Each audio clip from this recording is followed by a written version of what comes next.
So it's Sunday, January 19. I think it's 19. And we're having some family over for an early dinner. And I'm doing marinated chicken thigh, which is one of my standbys when it comes to barbecue. Usually start with, of course, chicken thighs, either skin on or skin off and boned. And in this case, it ended up being skinless, boneless. Although a lot of times I'll go with skin on because of the flavor issue, but because I marinated in yogurt and various seasonings, skin on, well, some people don't eat the skin, let's put it that way. So the yogurt tends to work well and works its way into the chicken. And the setup I got going is just a low heat,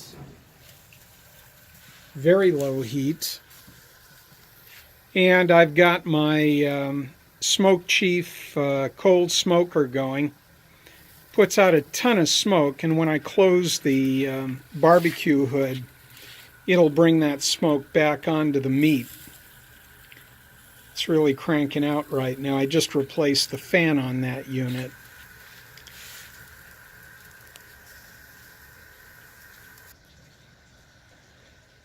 The outdoor kitchen barbecues worked well, and as many know, I've added to this thing a little bit every month or two. The sink was a huge plus just for washing my hands, if nothing else. I wish I'd put a complete waistline in. Right now it's just for almost clean, maybe slightly gray water. I take all the food product off, anything I'm washing, and simply just the surface oils end up going in with Dawn into a sump pump, and then it's pumped over to our water release.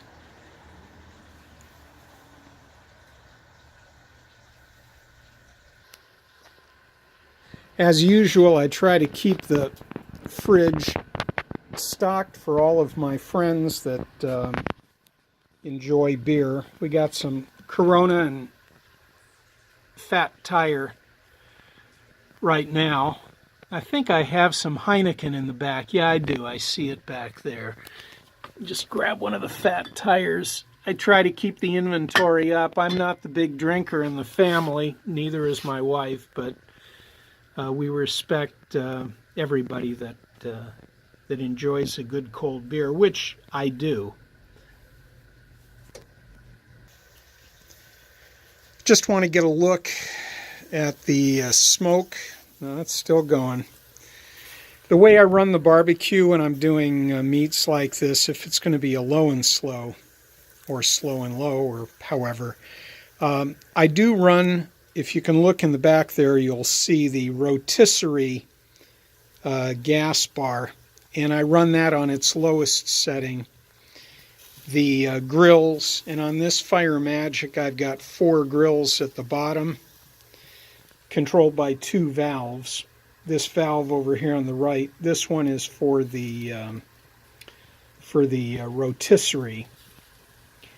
So I run the rotisserie on low in the back, and then the heat coming up from the bottom is at its near lowest. And when the chicken is pretty much done, well, for me, done would be a little below finished, I'll take it all and put it on this upper rack, the resting rack, and then let the smoke continue to do its job. We've had a reasonable amount of rain in the last week and a half, and the ground is still wet. We shut the sprinklers off about a week and a half ago. I haven't seen hummingbirds. Well, I saw one today, but after resetting the hummingbird feeder, haven't seen any activity there. The water level's still about where it started at. I guess they're not extremely active right now. being as it's January. But maybe that's just our area. So again, we've got some family coming over.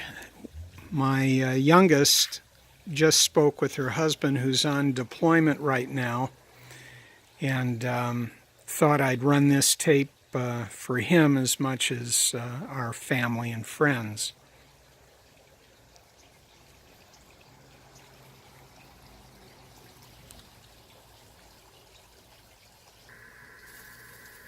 For anybody that does smoking, usually conventional smokers have an electric heating element below the wood.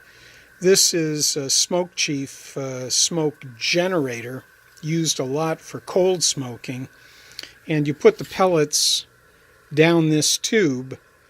This is a plunger, and I use it to agitate the pellets.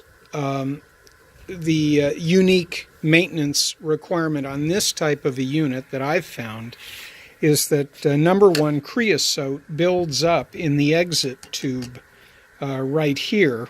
I put an extension on it, by the way. This is typically the factory unit stops right about there. That exit tube goes butt up against the barbecue. What I did, I came up with an extension, and well, there you can see it's cranking out the smoke. I'm not going to touch that chicken until about another hour goes by, then I'll flip it. One of the things I do is with this auger, I will go into the tube and clear out the creosote or the tar buildup, because that inhibits the smoke. And of course, to do that, I'll simply unscrew right here at the straight connector that I've got. I only put it on by a couple of threads. There's no pressure on it. And I'll unscrew that, and then I'll run the auger through the tube that goes into the smoke chamber, and that'll increase the smoke flow. Okay, well, with glove in left hand, I'm going to do what I was indicating, which is turn the extension tube just a little bit. There we go. Now, you check this out, and you'll see that running the auger, and let me, I'm going to move this unit closer in. Whoops. Oh, man. Probably should keep it close to begin with. This is typically the way it would work without the extension. It's enough to blow the smoke in. Now watch what happens when I take the auger and run it into this tube. I can see already there's a lot of buildup in there. So I'm going to work on getting the creosote out of the way.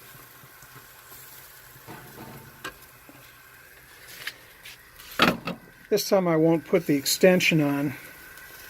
I'm going to go ahead, and in addition to having cleared that tube, I'm going to agitate the pellets. These are, in this case, Traeger, although Smoke Chief has what I understand to be a very good line of pellets. And I'm just agitating the top right now. And you'll see there's a lot more smoke that's coming out. Once I close the hood, the smoke's going to go straight forward. We won't have that draft issue.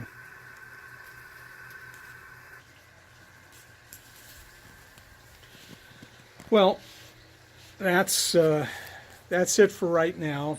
Family's going to be here in about an hour, hour and a half, and then I'll have to start keeping a better eye on that chicken, I suppose. Oh, there's a hummingbird.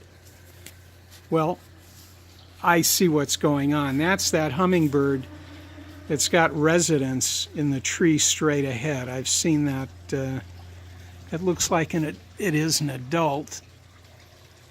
Oh boy. Keep hoping they'll they'll use the feeder. That's the only hummingbird I've seen lately. We got plenty of crows in this area, but haven't seen too many hummingbirds last month or so.